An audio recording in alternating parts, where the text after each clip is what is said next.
What's up guys, this is Chris here, and today we're going to be doing another quick optic review. We're going to be talking about arguably the best LPVO on the market, the Kahles K18i.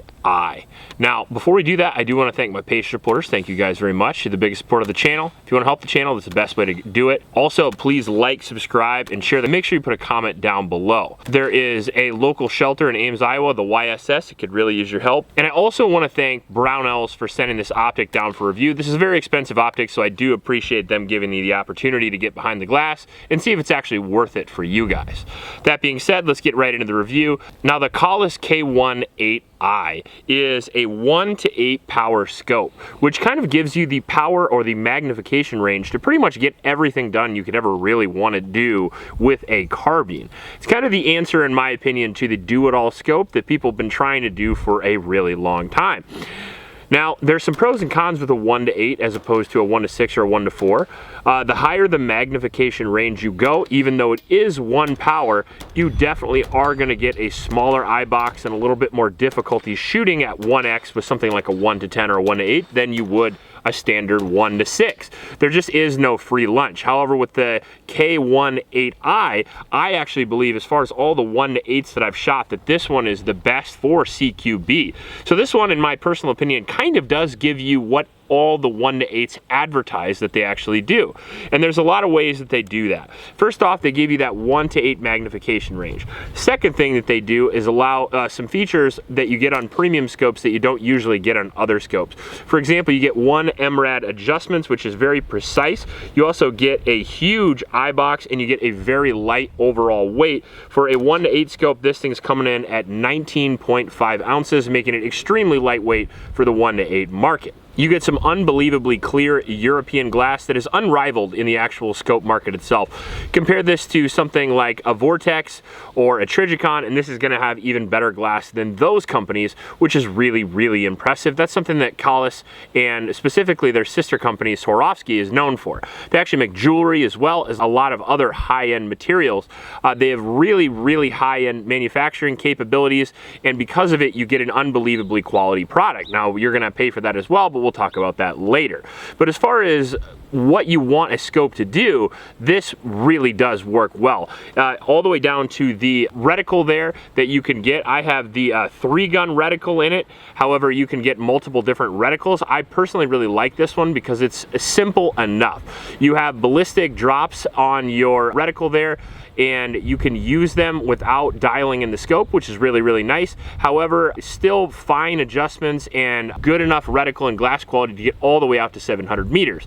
The good thing is, though, is that when you dial it down to 1 power, the reticle isn't cluttered. So you can CQB with it, no issues, even with the illumination off, and you can actually shoot it really, really quickly. We actually shot this close range quite a few times with the illumination off just to see how quick the actual overall reticle was itself in dialing your eye into that target. So it uses a standard crosshair with a kind of a 3-gun reticle setup below it, and that standard crosshair is very thick, pushing your eye right to the center of that. That's what I liked about the K6i, which is my personal favorite scope before this, and they have done it again on the reticle choice with the K8i, in my personal opinion.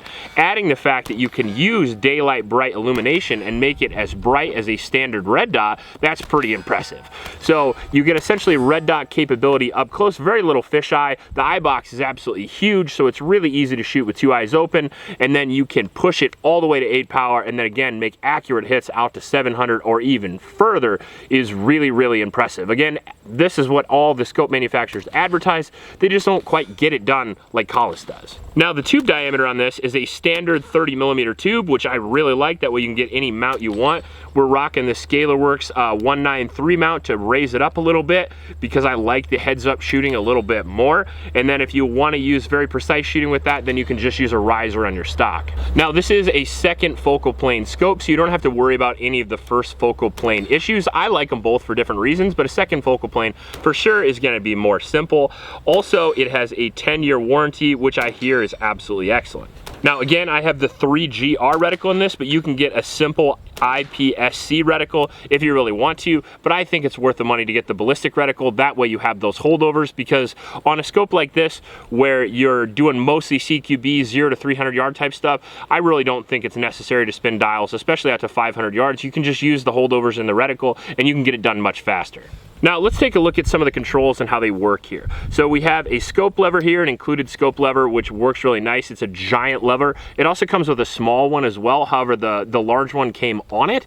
And for 3-gun, like multi-gun style purposes, this works great. For a tactical scope, I would probably recommend putting the smaller one on, but it's not only cool that it comes with one, but two, which is really added value if you actually look and see how much these cost. The illumination dial is smooth and easy to use, also as the magnification dial. Very simple, very smooth, and you can turn it over in one quick pull as opposed to actually having to work hard with a lot of the more budget-oriented scopes. I like that a lot because the whole selling point of a low-powered variable is to vary the magnification, so the easier you can do that, in my opinion, the better. You can take a look at the adjustment dials up here, and again, they are very precise and they will work well for dialing in your dope if you so choose. Although personally, me, again, I just set them and then cover them up. That's why I like the covered dials, because I'm not going to mess with them.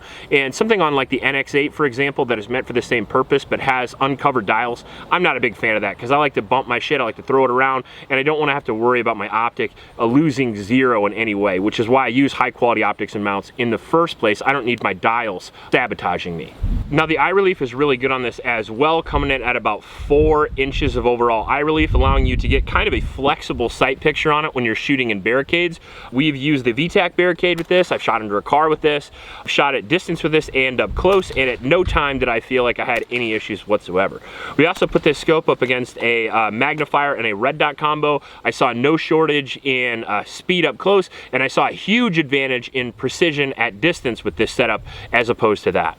You get a very lightweight scope, you get a high quality glass, you get a very durable scope as well. We've dropped this several times, and overall I think that you get a lot for your money with this scope. However, the scope is really expensive, coming in at around $2,000. You're going to have to really want this to get it. That being said, in my personal opinion, I think it's better to have one really high quality scope than it is to have 3 or 4 mid-tier scopes.